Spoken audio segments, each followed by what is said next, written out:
अवस्था तक की प्राप्ति की, ये सारी घटनाएं जो होती हैं तीर्थंकर जैसे महापुरुषों की, उनका अध्ययन करना प्रथमान योग कहलाता है। अब किसी भी जीव को स्वाध्याय प्रारंभ करना हो, पहली बार जीवन में अध्ययन करना हो, तो उसको प्रथमान योग से प्रारंभ करना चाहिए। क्या करें? पद्म पुराण जी पढ़ो। उसमें क्या है?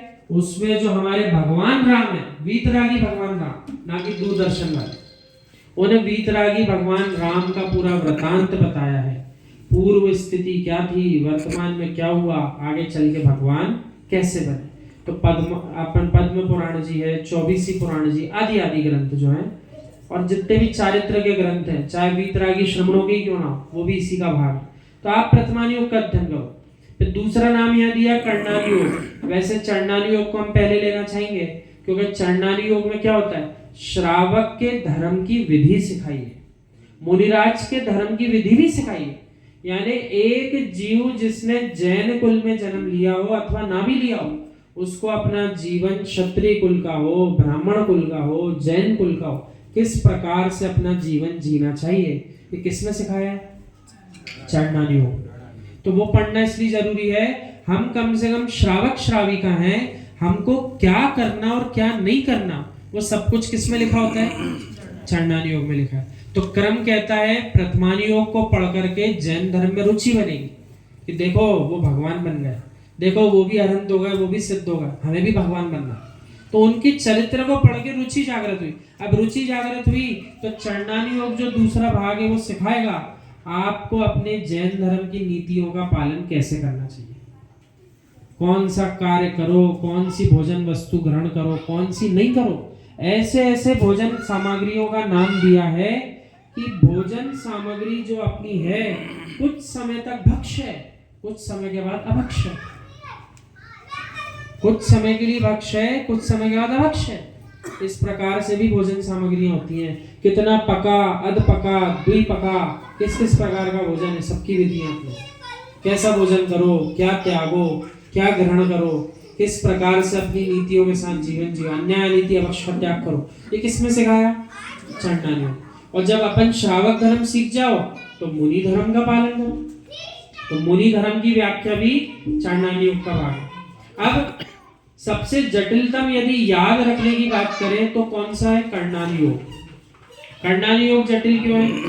प्रथमानी योग हो, चरणानी योग हो, द्रव्यानी योग हो, आप अपना ज्ञान लगा करके आगे पीछे करके भी प्रसंग समझा सकते हैं। लेकिन कर्णानी योग एक ऐसा योग है जिसमें जो संख्या, जो कर्म की प्रकृति जिस स्थिति में बताई है, वैसी की वैसी ग्रहण करना पड़ेगी, वैसी की वैसी बोलना पड़ेगा।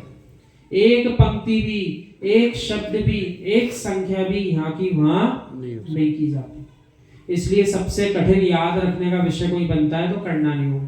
परंतु उसमें पूरे अपने 3 लोक की रचना, सारे प्रकार से अपन कर्म प्रकृतियों को समझने का हिसाब किताब, कि 8 मुख्य कर्म, 8 मुख्य कर्मों की 148 कर्म की प्रकृतियां, इन सब का विभाजन, कौन सी पर्याय में, कौन से गुण स्थान में कितनी कर्म की प्रकृतियों का उदय होता है, क्षय होता है, क्षयोपशम होता है, सब कुछ दिया है इसमें।